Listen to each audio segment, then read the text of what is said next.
My topic is marketing myopia in detail explain, and let's go to the topic and let's go to the start.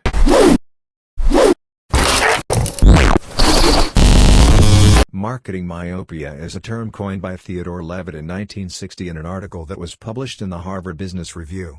It refers to a short-sighted and narrow-minded approach to marketing in which companies focus on their product offerings rather than on the overall needs and wants of their customers. Essentially, marketing myopia is a failure to see the bigger picture and to understand that customer needs and desires are constantly evolving. One of the key dangers of marketing myopia is that it can lead companies to become too focused on their existing products and not invest enough in innovation and new product development. This can be particularly dangerous in industries that are susceptible to disruptive technologies, as companies that fail to adapt can quickly become obsolete. To overcome marketing myopia, companies need to focus on understanding and anticipating the needs of their customers and developing products and services that meet those needs in innovative and compelling ways. This requires a deep understanding of your target market and a willingness to invest in research and development to stay ahead of the curve. Additionally, marketers need to adopt a customer-centric approach to marketing and focus on building long-term relationships with their customers. This requires a commitment to excellent customer service, listening to feedback and constantly evolving to meet the changing needs of your customers. Overall, marketing myopia is a trap that many companies fall into, but with the right approach, it can be overcome. By focusing on customer needs, investing in innovation and adopting a customer-centric approach, companies can stay relevant and competitive in today's fast-paced business environment. The term marketing myopia describes when a company is so focused on quick sales and mass production of goods they lose sight of their long-term goals and customer needs.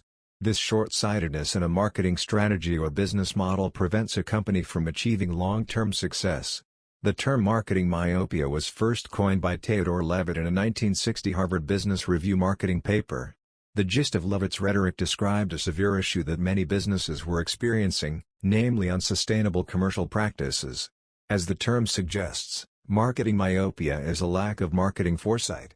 When a business overemphasizes selling, it can easily fall into the marketing myopia trap at the cost of marketing research and action. According to Levitt, businesses should address the practical aspects of their product in a societal context, rather than merely trying to sell things as best as possible. Simply put, if one neglects their customers' needs without future-proofing their product, they may be selling their business short. A once successful company may have been part of a former growth industry, but it eventually became redundant or even failed due to the business owner's marketing myopia.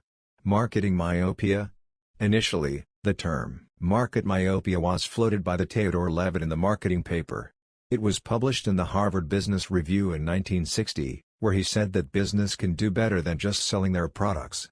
His main contention was that the marketer should also focus on customers' needs and satisfaction, not sales and stuffing customers with their products. Marketing myopia is the failure and narrow-minded approach of marketing management of a company, which only focuses on certain attributes of the product or service while completely ignoring the long-term goals such as product quality, customers' need, demand and satisfaction.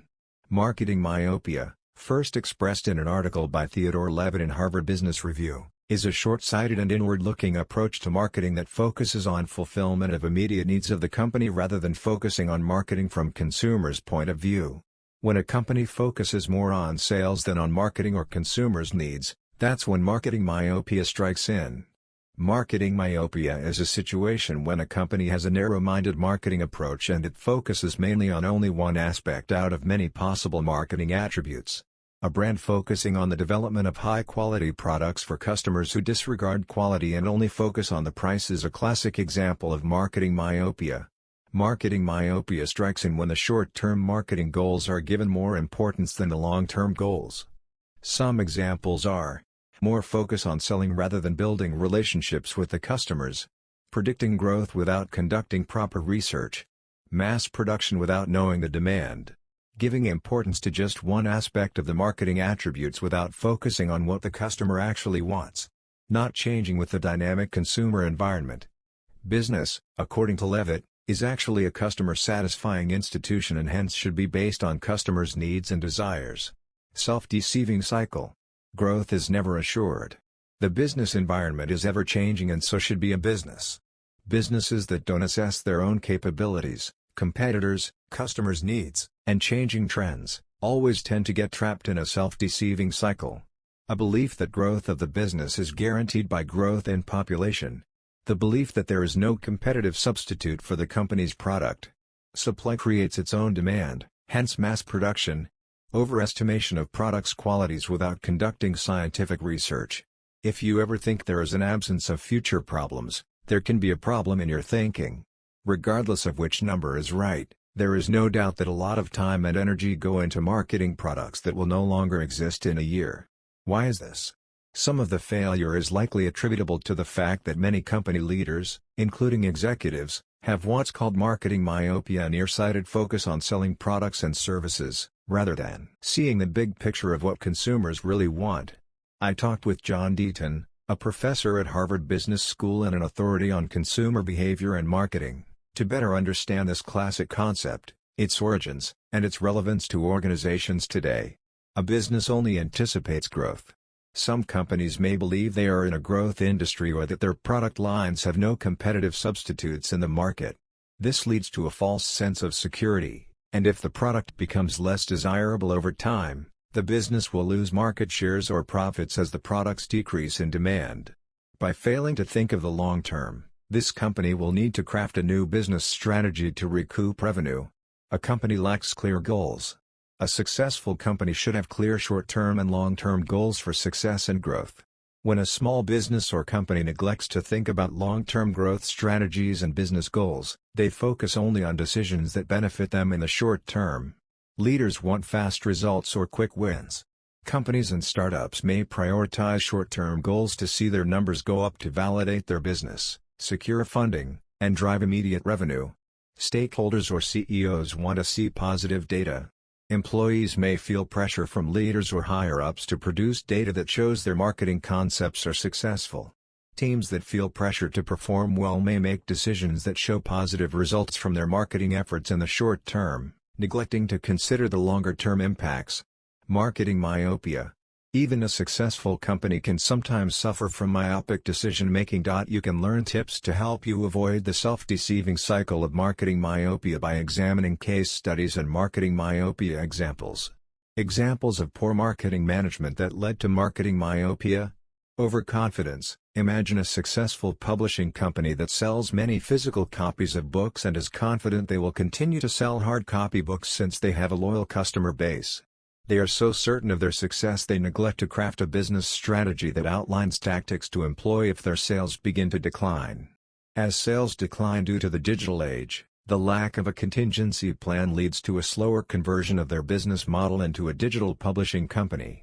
The slow shift of their marketing approach results in missed growth opportunities and new customers turning instead to competitors. Neglecting to identify a target demographic. Suppose a digital marketing team selling smartphones decides they lack the budget for market research to find out details about their target audience. Instead of researching and creating buyer personas, they choose to run their ads to general audiences. They will most likely pay more for advertising to get customers than if they paid for market research ahead of time and narrowed down their target market. Rushing product development. Imagine a company that sells digital cameras decides to push their product launch so they can release their cameras before a competitor. Even though their cameras were on the market first, the rush deadline makes the cameras lower quality, and their customer base is unhappy with the product. Eventually, the customers lose trust in the company's new products and turn to the competitor's products. The term was coined by the late Harvard Business School marketing professor, Theodore Levitt, in a 1960 article by the same name, republished in 2004. The heart of the article, according to Deaton, is Levitt's argument that companies are too focused on producing goods or services and don't spend enough time understanding what customers want or need. Therefore, he encouraged executives to switch from a production orientation to a consumer orientation. As Levitt used to tell his students, people don't want a quarter-inch drill, they want a quarter-inch hole. The genius of the original article is that it is so easy to be myopic when it comes to marketing, says Deaton. Any marketer is obligated to be concerned with programs, tactics, campaigns, etc. Unfortunately, the clock never stops long enough to answer the question, why are you doing what you are doing? So it's far too easy to lose sight of the big picture. The other thing that made the article so significant at the time of its publication is that it reminded CEOs that marketing is part of their job. Levitt tells the leader of the organization, "You are in business because you have a customer. Therefore you have to think about marketing." Deaton explains, "The myopia that Levitt describes is a lack of insight into what a business is doing for its customers. Organizations invest so much time, energy, and money in what they currently do that they're often blind to the future. They get lulled into thinking they're in a growth industry, which, according to Levitt, don't exist. Instead, there are really only companies continuously capitalizing on growth opportunities." There are several examples in the article that illustrate the main concept, that your product is not your business. Perhaps the most famous is the railroad lines, which Levitt argues fell into steep decline because they thought they were in the train business rather than the transportation business. If those leaders had seen themselves as helping customers get from one place to another, they might have expanded the business into other forms of transportation like cars, trucks, or airplanes. Unfortunately, they let other companies seize those opportunities and steal away their passengers instead. Luckily, there is a cure for marketing myopia. Levitt suggests that leaders ask themselves, "What business are we really in?" Deaton says that the best way for leaders to answer that question is by asking themselves another, "What are we really doing for the customer?" Successful companies focus on customer needs, not their own products and services, which can, and will, be replaced by competitive alternatives, either ones they make themselves or those produced by existing or potential competitors. Marketing myopia is a term that describes the need for businesses to future-proof their products or services' usefulness instead of merely focusing on selling set offerings. While some bitter business leaders spend weeks or even months figuring out where they went wrong, the answer often lies with marketing myopia. Often their failures stem from a narrow obsession with sales instead of taking the broader consumer context into account. Every business owner knows that marketing is essential to any strategy, but how many have a comprehensive timeline plan for their products or services? His Harvard Business Review piece on marketing myopia advised a business model that focused more on the consumer's needs than the company's. Levitt's business theory focused on solving the consumer's needs with a big-picture business strategy, being confident that growth is secured by a larger and wealthier target segment, believing that potential competitive replacements cannot threaten an industry's key product, misplaced reliance on mass production and the benefits of quickly lowering unit costs and rising output, an obsession with a scientifically verified product that has been developed for years, along with affordable manufacturing costs. A marketing professional might pump out reams of campaign-related data and resources daily, but if they don't answer the pertinent why questions, they might be missing the plot. Let's now look at some modern examples of marketing myopia to put Levitt's cautionary tale into perspective. Marketing myopia might sound like a somewhat nebulous term and is probably best understood with a few relevant situations. Let's now look at some of the most catastrophic examples of conventional marketing gone wrong. A company struck by marketing myopia will often see its consumer base gradually, or even quickly, shift to another product or service. Sadly, even when a business's customers start to leave, marketing myopia will often remain until it is too late. It doesn't happen overnight. Instead, it takes time to build a reputation and establish the brand. But when a company achieves that status of being successful, then they become a leading growth industry in the market for a long time. However, this notion of being invincible in the market makes them to falsely assume certain things like whatever they produce, it will sell. Because they are either lead producer or the only manufacturer in the market, instead of building a relationship with customers they just focus on their sales strategies.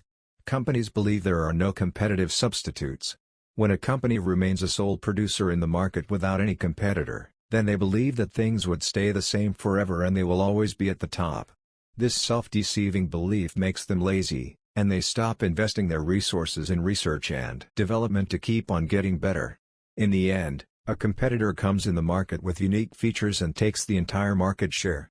Failure to consider the requirements of the consumer. One of the important causes is the failure to consider the requirement of customers as a part of their marketing strategy. They become so overconfident that they stop asking their customers whether they want our product or not. As a result, the gap between the customer's requirements and company product becomes so big, whenever a competitor enters the market, people just leave the marketing myopic brand immediately, focusing more on products and not on customers. The focus of market myopic companies is only on their product, not the needs and requirements of customers. They just keep on producing their products overlooking the demands of the market. Customers only buy their product is because they don't have another choice. Failure to consider changing consumer lifestyle in the digital age. Technology doesn't only provide us new products, it also changes our lifestyle along with those products and services by making us more leisure. When marketers don't keep in mind the changing lifestyle of customers, their product becomes obsolete to meet the requirements of customers. Customers won't buy any product which doesn't meet their demands. The concept has stayed intact over the last 50+ years. Deaton says that is because the original article was like a polemic, almost like a religion. And any attempts to augment, complicate, or interfere with the polemic don't work. The idea has become the foundation of modern marketing. By designing the customer-oriented strategies, customers' demand and needs should be kept in mind. Companies' products should be able to add some value in the customer's life by solving their problems. New ideas and approaches should be adopted. There was a time when Kodak's cameras were at the peak of the market. They kept on producing the same types of cameras over the years. When Sony introduced its digital cameras in the market, Sony's cameras were a huge success. Kodak's cameras were kicked out from the market. Kodak lost much of its share to Sony cameras when digital cameras boomed and Kodak didn't plan for it. Nokia losing its marketing share to Android and iOS. Hollywood didn't even tap the television market as it was focused just on movies. Yahoo! Worth $100 billion in 2000, lost to Google and was bought by Verizon at approximately $5 billion. Marketing myopia in future. Dry cleaners, new types of fiber and chemicals will result in less demand for dry cleaners. Grocery stores, a shift to the digital lifestyle will make grocery stores disappear. Facebook, with the new GDPR and data privacy laws, Facebook will either need to change its business model or it may lose social media market share to other data privacy-centric social media platforms. Thank you for watching the video and subscribe the channel.